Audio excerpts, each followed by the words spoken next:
What's up? Can you see me in the frame? Alright, we're back here on my channel, and this is another monster related video.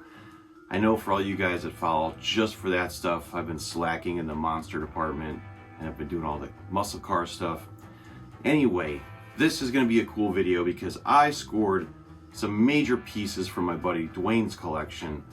My friend Dwayne Whitehead, who's one of my best monster buddies out there, sold a big portion of his monster collection, and he had tons of masks, and I got all these life-size figures from him, which you really haven't seen on the videos yet, but I'll probably do a whole video dedicated to these big monsters that are all over the room right now. But this video is going to be about the models. I scored an amazing couple of groups of 70s monster models, some 60s pieces, and they're things that I had to sell years ago. I had them, you know, probably 25 years ago I had some of these models. Ended up selling them and I've been kicking myself ever since. So, got my hands on two great collections. One is his 1974 Zap Action Disney Haunted Mansion model kits. So in 1974, MPC came out with these cool Zap Action model dioramas. And there's other like Pirates of the Caribbean versions, but these are the Disney Haunted Mansion kits. So the cool thing about the Zap Action models is when you built them, you can also, you know, activate them so they had movement. I'll demonstrate each one of these and what I'm talking about, but they're not just stationary models. They have little movements and some things pop out. I don't think there were too many things like that in the 60s, so this was pretty cool, and these came out in the early 70s. And these are getting pretty rare. I rarely see these Disney Haunted Mansion sets sell, and especially being pro-painted the way Dwayne painted them. He hand-painted every one of these, and when you see the detailing he did, it's pretty amazing. So I'm going to show you in detail the movement that these Zap Action models make. You'll be able to see the little details Dwayne painted because he's a killer artist. He's a mask maker, painter, artist, you know, model builder, one of my best friends. And when he said he was going to sell these models, I jumped on him instantly, because when you see the other ones I've got coming from the other room, they're going to be here shortly. They're some of the coolest models ever made by Aurora, and I've kicked myself for 20 years from selling my original sets, and now I finally got the full set here. So we'll start off with these. I'm going to bring the other ones back here in the room, and we'll go over everything. So let's take a closer look at these Zap Action Disney Haunted Mansion ghosts and see what they do. All right, before I do any action on this one, first let's take a look at Dwayne's cool paint job and look at all the little detailing he did. Now, he did paint these, I think, in the mid-90s, so that's cool. The paint definitely looks kind of aged, like they weren't painted yesterday, and man, he did such a cool job. Even on the little hat, he put the little stitching and pattern in the fabric. You know, that's just, it's a piece of plastic when you get it, but he made it look like a little fabric hat. He even put some flocking on here, so there's like real grass on the mound. But little tombstones look good. Everything's cool. Like very nice detail. Very nice detailing on the paint up by Dwayne. And this model, the cool thing about this model is there's a skeleton inside of this coffin that's gonna come out. Like here on the box, you could see he flies out, hits the grave robber, and knocks his hat off. So on the box it says, an eerie light reveals a leering figure digging to unearth the treasure underneath Ebenezer's coffin. So then when you open this, he's going to pop out and knock his hat off. I know it's not the most exciting thing in the world, but these model kits are so cool. Monster models are cool to begin with, but you know, when they're Disney and they're Haunted Mansion, they're even cooler. These rubber bands are so old in there, I don't even want to mess with them too much, but great detailing on the paint here by Dwayne. So we'll put that dead dude back to sleep. His arms go backwards, and close them up. The grave robber's hat back on him, and that's a great model. And the cool thing about this one is I also got the box with it. So the boxes, I'm sure, are a lot rarer than the model kits themselves. Next up is the Escape from the Crypt model kit. As you can see here, the headsman brings his shovel down, which also activates another dead ghost that comes out of this coffin here. However, man, these things are so delicate. I do not really want to mess with them if the action's not completely working at the moment. You can see this one does move. His shovel comes down, which in turn... Yeah, these guys are so delicate. I don't even want to mess with the mechanisms. Like I said, they came out in 74. So like, what are they? 47 years old? 48 years old? You can see the ghost pops out of here, scares this dude who looks like Moses sitting on top of that coffin. But another great paint up by Dwayne. You know, I've got a lot of original 60s Aurora monsters that I'm still in the process of restoring myself, and maybe I should pull them out in this video and show you the kind of work I've done on them. But I've got a handful of great ones that I was supposed to do over winter, but I began another huge project here in my house, and any mask and model painting was just set aside, and it's going to be saved for a rainy day.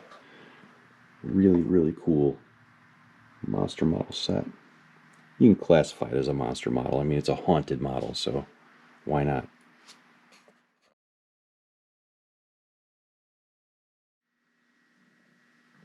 All right, this one is entitled The Vampire's Midnight Madness Scene. I do not have the box for this one, unfortunately, but great paint up by Dwayne. More flocking of that phony little grass, which looks so cool.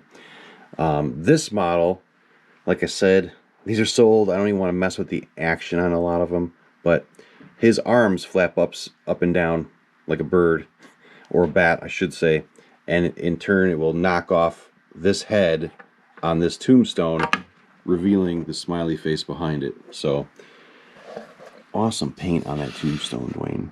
Did a great job, man. But, man, that thing is so cool.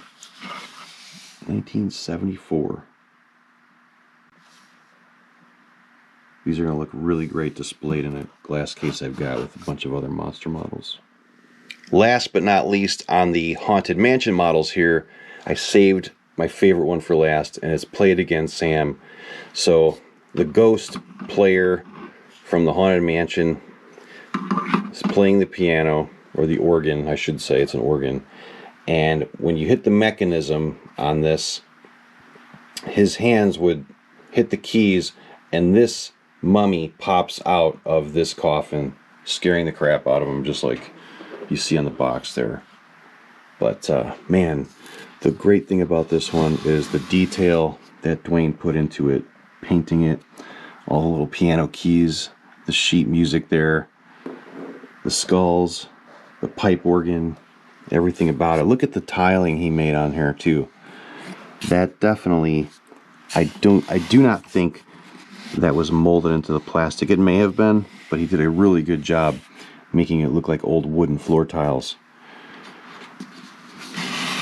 Really cool kit here. You do not see these ever. I never see these pop up on eBay for sale, especially with the boxes. All right, let me show you some more stuff I got in this deal. More monster models. We're going to move to Aurora pieces next. All right, now comes some more cartoonish style monster models, but these are important ones. A lot of these are pretty rare out of the bunch. Some are more common than the next, but these are from the times of, you know, the George Barris era, where, you know, drag cars and custom cars were the thing, and Aurora decided to make monster models driving custom dragsters. So that's exactly what these are. You've got Frankenstein's Flivver, Dracula's dragster, Mummy's chariot, Wolfman's wagon, King Kong's thronester, which I think is a pretty rare one, and Godzilla's go-kart. Sometimes if I'm in antique malls and stuff, I'll see the Mummy and the Frankenstein versions, but man, the other ones really I never see out in the wild for sale. And a few parts have come off that I have to repair and glue back on. And these, I'm not sure if Dwayne painted these at all, but he acquired them over the years. And they're just so cool. Especially if you're into, you know, 60s hot rod culture. So I believe I believe these kits came out like in 1964 to 1967.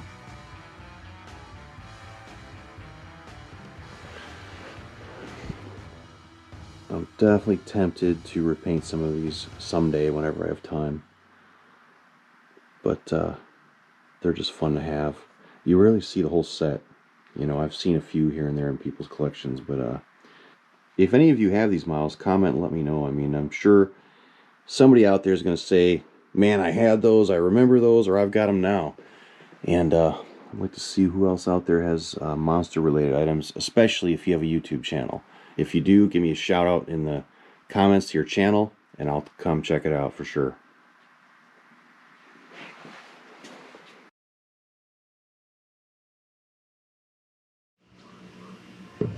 Alright, now we're looking at those 1974 Monster Scenes by Aurora. These are multiple kits all displayed next to one another. And you got Dr. Deadly here, your Frankenstein, the skeleton, everything's painted by Dwayne now. He painted these at the same time he was doing the old Haunted Mansion models, and the paint-ups look great. Now, the one here, the controversial figure of its time was the victim, the girl that would be either hanging in a cage or getting hacked up by Dr. Deadly. This particular victim, the one right in front of you, is a factory paint-up, which is awesome. You can see she looks different than like the Vampirella that Dwayne painted, and that's because it's a factory paint-up piece from probably a factory display. So, great detailing on these. And I don't have the boxes for these kits, so I would like to try and acquire the original boxes, you know, one at a time, or try to find someone that's just selling the boxes and display them with those, because the boxes are half the fun. The artwork is so cool on them that I gotta hunt them down and find them. But just to find this whole set intact, all painted, all beautifully put together, is pretty rare. You'll find them piece by piece or in separate sets, but you know, trying to find this whole thing, I absolutely jumped on it when he said he was going to sell them. This Addams Family house model kit back here is a reproduction that Dwayne painted. It was so nice, I just had to get it. I always wanted that original model, and his looks so good. I don't care if it's the, you know, reissue or not. Alright, I may as well show you some other stuff in this case while we got it open here. Alright, besides those, I'll show you a few of my other models here. This is an original 1965 Bride of Frankenstein, the Aurora Bride kit. Dwayne also had one built up in a silver screen color scheme. You know, silver screen meaning it looks like it's on the black and white screen. He did a whole kit here, built up, painted like that, and I bought that from him. But here is my Frankenstein and Mummy. Those are the original 60s models. I restored these myself, took them apart, stripped the old paint off of them, and reassembled and painted them by hand and airbrushed some of it. But I've got all the other monsters in pieces ready to be restored, and I just don't have the time lately. That's one thing I was hoping to get done by winter, but now spring is right around the corner. But this case is going to be, there's all kinds of other cool stuff in this case, and my whole basement is upside down right now getting remodeled. But when this is set back up, it's going to be all monster models, and it's going to look pretty awesome.